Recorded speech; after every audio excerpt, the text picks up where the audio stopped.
Bueno, muy bien, ya estamos con la secretaria legal y técnica de la Nación, con Vilma Ibarra, que tiene la amabilidad de acercarse. Siempre protagonista en conflicto de intereses, gracias por venir. No, muchas gracias por invitarme. Bueno, no quiero dejar de pedir una reflexión respecto de lo que veíamos recién, ¿no? Es indudable que hay un contexto mundial sumamente adverso, complejo, complicado. Digo, los indicadores de inflación en los principales países del mundo, países que no tienen directamente inflación, son preocupantes. En la Argentina, que viene con una base estructural inflacionaria, todavía más. Pero obviamente no deja de ser genuino la preocupación por este fenómeno que hay. Es horrible decir la palabra fenómeno, pero de muchísimos trabajadores que regresan a su casa y que se encuentran en la línea de la pobreza hoy. Sí, es así, y creo que una de las cosas es que el gobierno es muy consciente de lo que falta hacer. El gran desafío de este año es los ingresos. O sea, los ingresos tienen que ganar la inflación, y me estoy refiriendo a los ingresos de asalariados, y en este sentido tanto a los registrados como a los no registrados, ¿no? Que son los sectores más golpeados por toda esta situación. Eso es un compromiso del gobierno, y lo que me parece que tenemos que tener en cuenta es que venimos de un contexto muy complejo. Veníamos de un año, el 2021, de mucho repunte económico, no solo en materia de actividad, que realmente crecimos a más de un 10%, que veníamos ganando en materia de mejorar, disminuir la pobreza, sobre todo además pobreza infantil, que es algo muy importante, disminuir la indigencia. Disminuimos mucho los índices de desempleo, muy preocupantes. Pudimos renegociar deuda con bonistas privados y la deuda con el Fondo Monetario. Bueno, el nuevo contexto, como decías vos, internacional, del shock de precios internacionales, nos genera un nuevo desafío muy complejo que lastima mucho el bolsillo de la gente. Este es el principal desafío, y para este principal desafío necesitamos dos cosas. Uno, por cierto, la voluntad política de avanzar sobre esta agenda, y fuerza política para implementarla. Sobre eso te quería consultar, ¿no? ¿Qué crees que le pasa a quien está del otro lado, que como yo te decía recién, va a laburar todos los días y llega a fin de mes y empieza a hacer malabares para poner un plato de comida sobre la mesa, cuando ve y asiste a estas diferencias internas en el Frente de Todos, muchas veces diarias? Bueno, yo lo dije desde el primer momento, lo vengo sosteniendo desde el año pasado.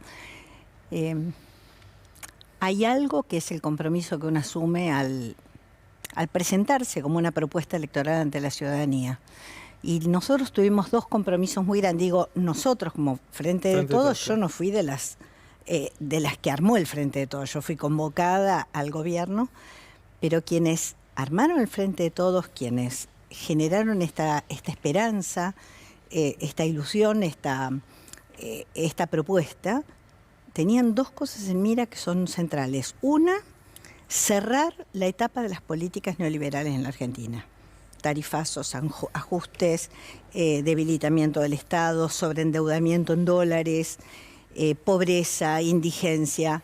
Todo esto dijimos, venimos a clausurar esta etapa. Y una segunda tema es construir una sociedad más igualitaria, más justa.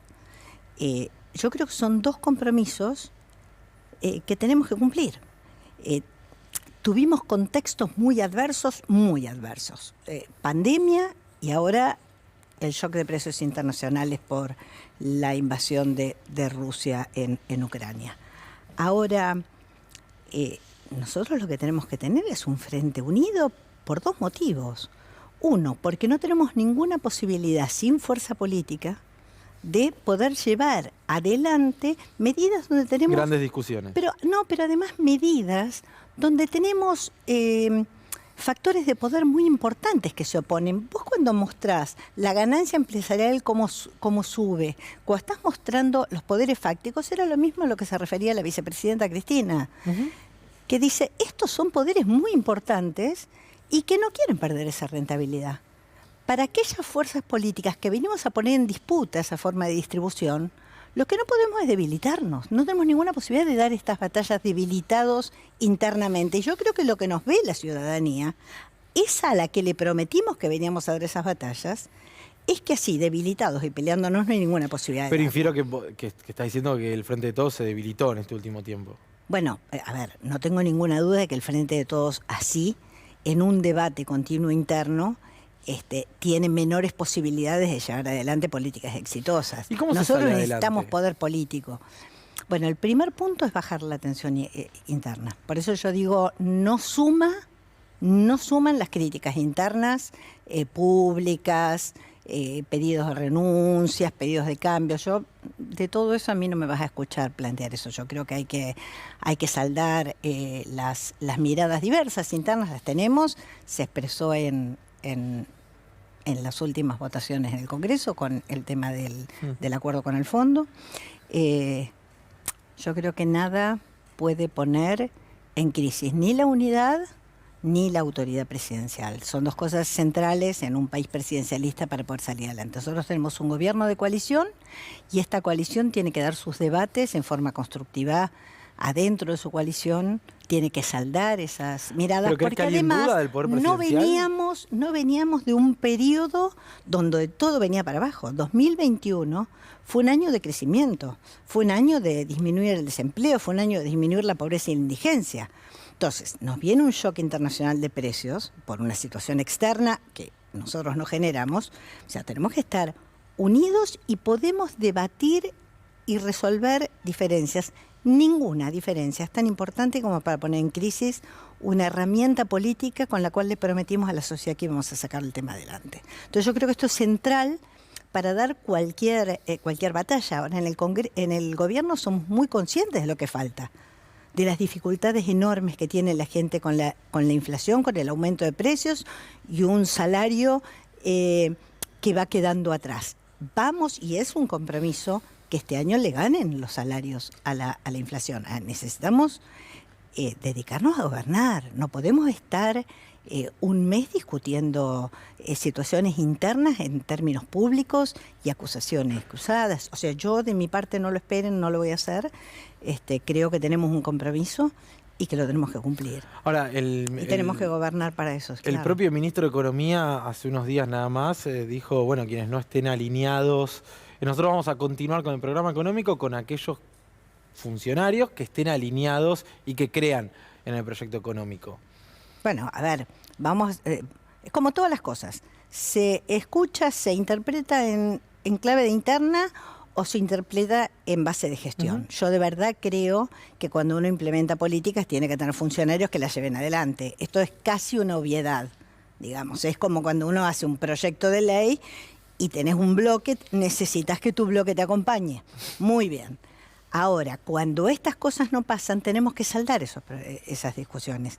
Ahora, lo que no podemos hacer es saldarnos en el medio de una gestión, porque la gestión ahí se paraliza. compleja. Entonces, yo no lo interpreto al ministro Guzmán en clave interna. Lo interpreto en base a plantear, para que una gestión sea exitosa, tenemos que empujar para el mismo lado. Entonces, saldemos las discusiones, pongamos en discusión los equipos técnicos, los equipos políticos. Esta coalición tiene que poder resolver sus temas políticos. Tienen que armar su mesa política, sus instancias de saldar políticamente las diferencias. Lo que no podemos hacer es trabarnos la gestión. Esto es como un ABC y me parece que a eso se refiere el ministro Guzmán. Sofi. Buenas noches, Vilma, ¿cómo va? Buenas noches. Ahora, respecto de la recuperación de los salarios, algo que, bueno, vos decías, es un compromiso y tiene que ser un compromiso este año que los salarios le ganen a la inflación. Hay una propuesta, lo dijo Hugo Yasky aquí hace un ratito, y lo avaló el CEO de Syngenta hace 2 domingos, creo. ¿Lo avaló quién? No te escuché. El CEO de Syngenta, aquí mismo, en conflicto de intereses, dijo: tiene que haber una inyección de dinero de suma fija de 12.000 pesos a todos los trabajadores de todos los sectores, de todos los rubros. Incluso hay un empresario que está diciendo esto tiene que pasar para poder fortalecer la economía y volver al ciclo de consumo. ¿El gobierno no va a otorgar esta suma por decreto? Primero, estás hablando con la secretaria legal y técnica de la presidencia, no estás hablún con el ministro de Economía. Dicho esto, a mí me parecen propuestas muy valiosas. Digo, más allá de que las acompañe algún empresario y algún otro no. No importa. Nosotros lo que tenemos que hacer es saldar políticamente esto y cuanto antes llevarlas. Ahora, si lo que estamos discutiendo es en la prensa, si vamos para allá, vamos para acá, no tenemos ninguna posibilidad de salir. Esto es lo que yo digo es, hubo momentos donde hablamos de tranquilizar la economía. Ahora tenemos que tranquilizar la política porque tenemos desafíos económicos muy importantes adelante y es la gente la que está en el medio de esta situación. Por eso digo, somos muy conscientes de todo lo que falta, más en un contexto tan complejo como el que tenemos internacionalmente. Ahora, yo lo vuelvo a decir, la derecha que viene para 2023, si no acomodamos, si no damos respuestas y si no armamos un bloque sólido, es una derecha recargada.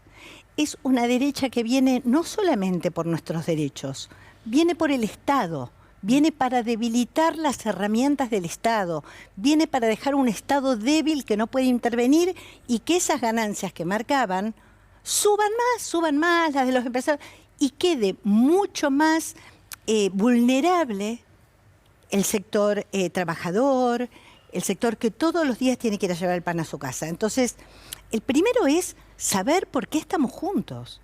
¿Por qué se formó el Frente de Todos? ¿Había miradas diversas? Claro que sí. Se han encontrado allí, en este instrumento político, distintos ámbitos de una coalición que venían de biografías distintas y habían tenido desencuentros políticos. No es una novedad que tengan. Ahora, el compromiso fue saldar esto. Fue saldar y trabajar para eso. Entonces yo lo primero que digo es, ¿esto está pendiente? Sí.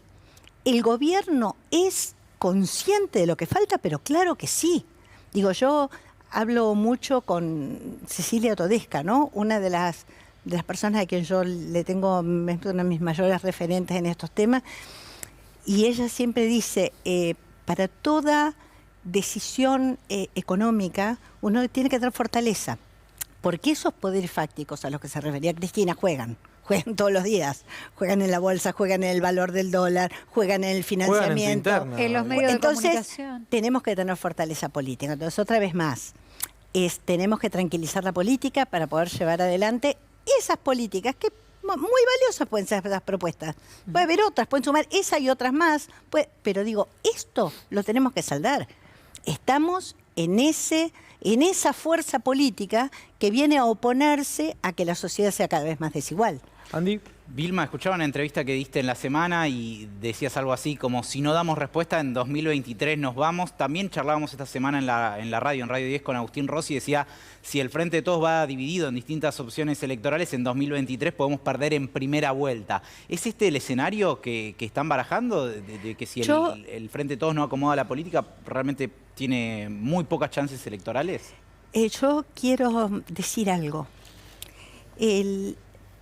No es un tema de... O sea, el tema de chances electorales del Frente de Todos es un tema. El gran problema van a ser los 44 millones de argentinos y argentinas, que van a tener que soportar otra vez esas políticas neoliberales que sin pandemia, sin guerra en Europa, nos llevaron al 54% de inflación, a endeudarnos en 44.000 millones de dólares con el Fondo Monetario, a aumentar la pobreza, aumentar la indigencia, aumentar el desempleo. Entonces, yo lo que digo es eso. Entonces, las chances del Frente de Todos es porque al final del día el Frente de Todos fue la herramienta que se propuso para hacerle frente a esas políticas. Pero digo, concretamente hoy ven una situación difícil de cara al 2023.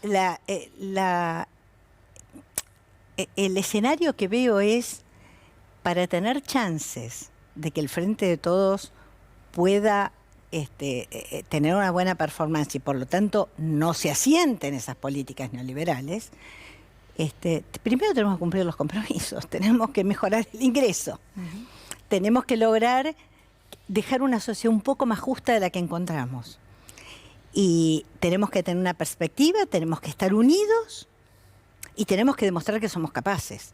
Lo que digo es, otra vez, tranquilicemos la interna, tranquilicemos la política, porque si no es muy difícil llevar adelante estos desafíos que son enormes.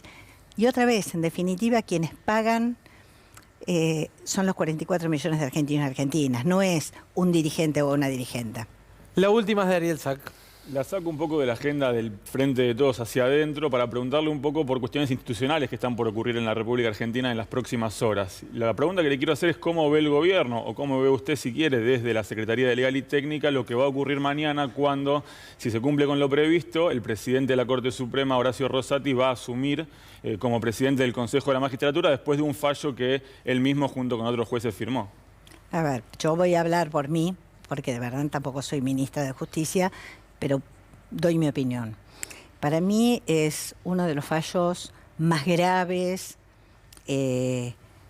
además muy malo jurídicamente y de una gravedad institucional enorme. Yo lo he dicho, uno a lo largo de la vida ha estado muy orgullosa de algunos fallos de la Corte Suprema que han ampliado derechos, han defendido los derechos humanos, otros nos han preocupado. Este es uno tal vez de los peores fallos.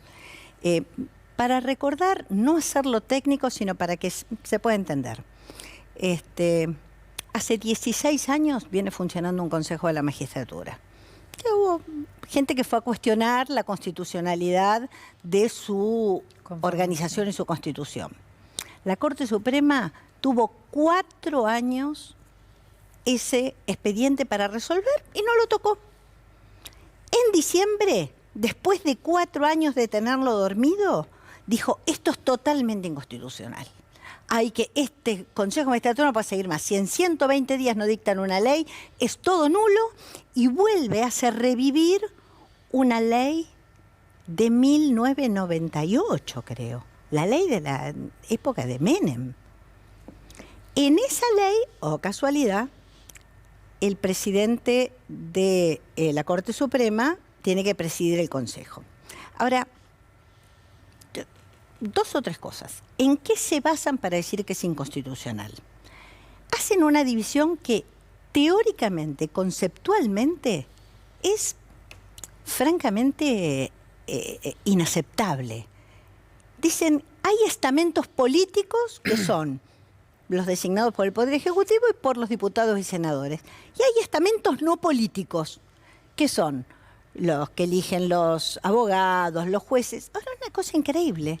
Los abogados acaban de elegir sus representantes. Una lista era del PRO y otra lista del Frente de Todos. Es más, a la tarde ganó la lista que encabezaba la mujer de representante del PRO y Patricia Bullrich se fue a sacar la foto con ella.